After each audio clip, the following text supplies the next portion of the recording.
Uma Thurman throws her sword on the ground and screams at David Carradine in front of the entire Kill Bill crew.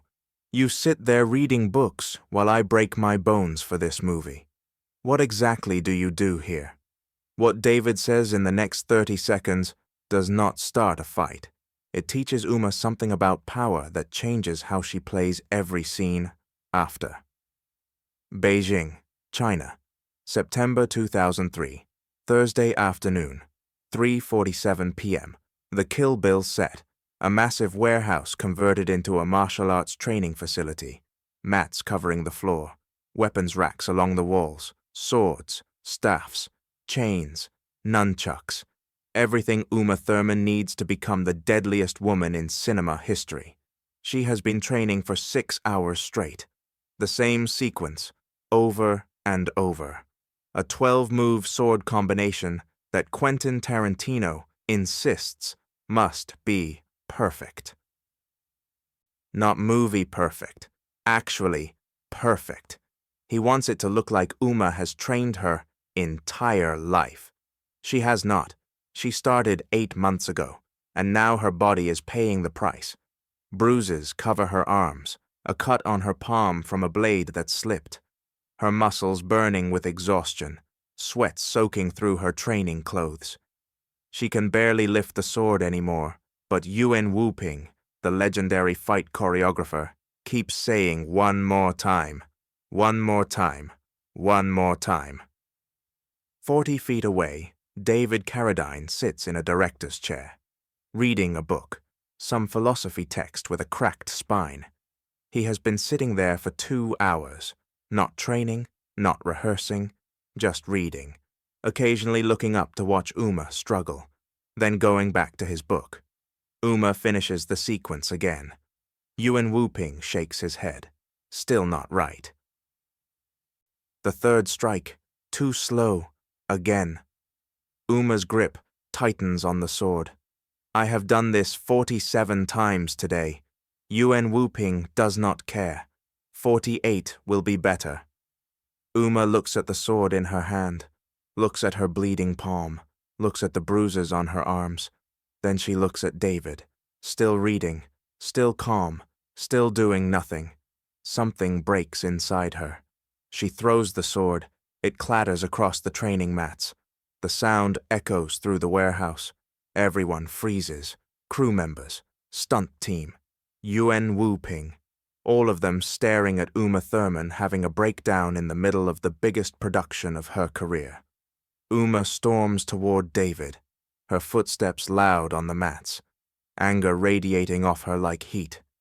David looks up from his book, calm, curious, as if someone just asked him an interesting question.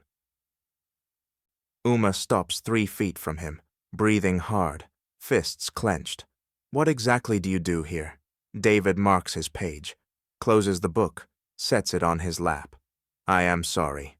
Uma's voice rises. The crew can hear everything. I have been training for 8 months. 8 months of learning to fight, learning to fall, learning to take hits. I have broken 2 ribs, dislocated my shoulder. I cannot sleep because my back hurts so much. She points at David. And you sit there, reading.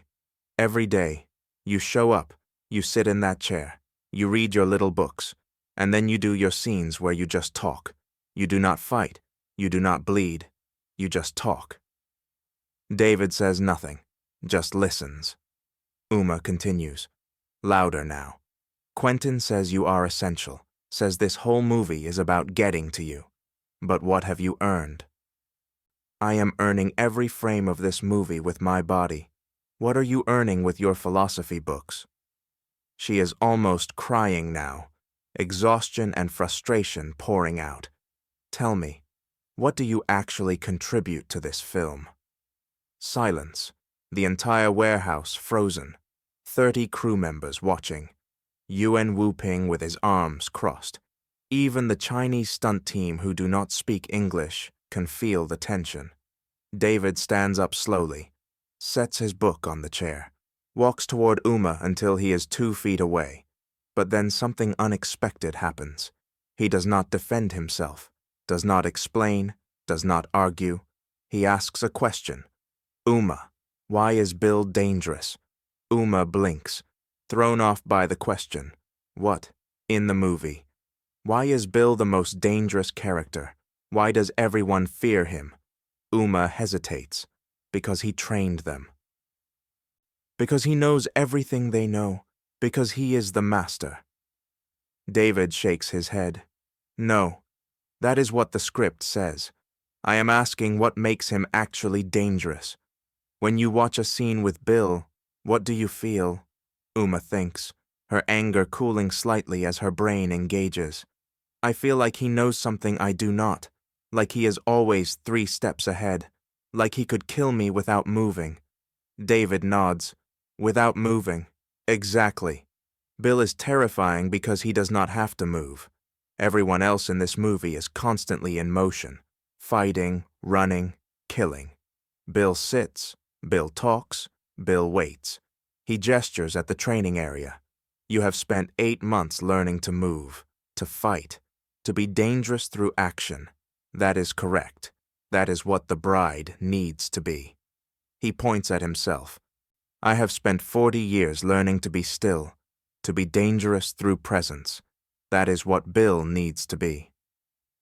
Uma's expression shifts, the anger fading, something else taking its place. But then David says something that changes everything. You want to know what I contribute, Uma. I will tell you. I contribute the destination. You are the journey. All that motion, all that training, all that blood and sweat and broken bones. It means nothing if there is nowhere to go. Bill is the reason the bride moves.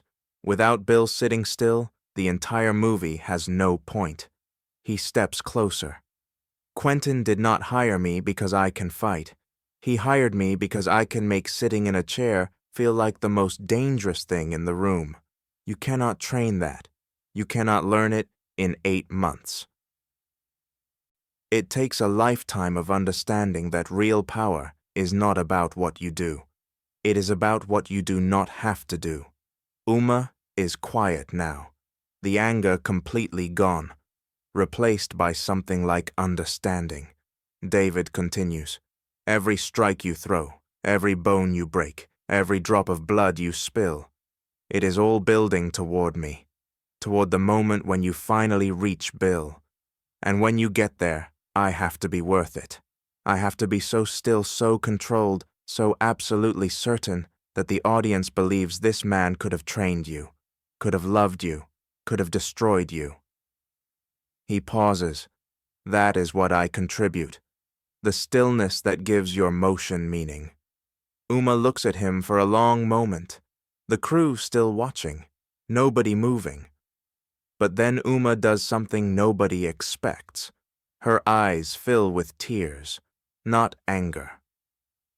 Not frustration, recognition. I have been thinking about this wrong. David waits. I have been thinking we are making the same movie, doing the same job, but we are not. You are not lazy.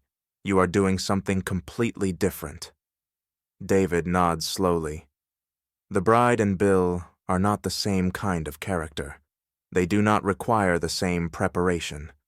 You need to fill your body with violence. I need to empty mine of it. Both are difficult. Both are necessary. But they are not the same. Uma wipes her eyes, laughs a little, embarrassed. I just screamed at you in front of everyone. Yes, I am sorry. David shrugs. You are exhausted. You are in pain. You have given everything to this movie, and you looked over and saw someone who seemed to be giving nothing.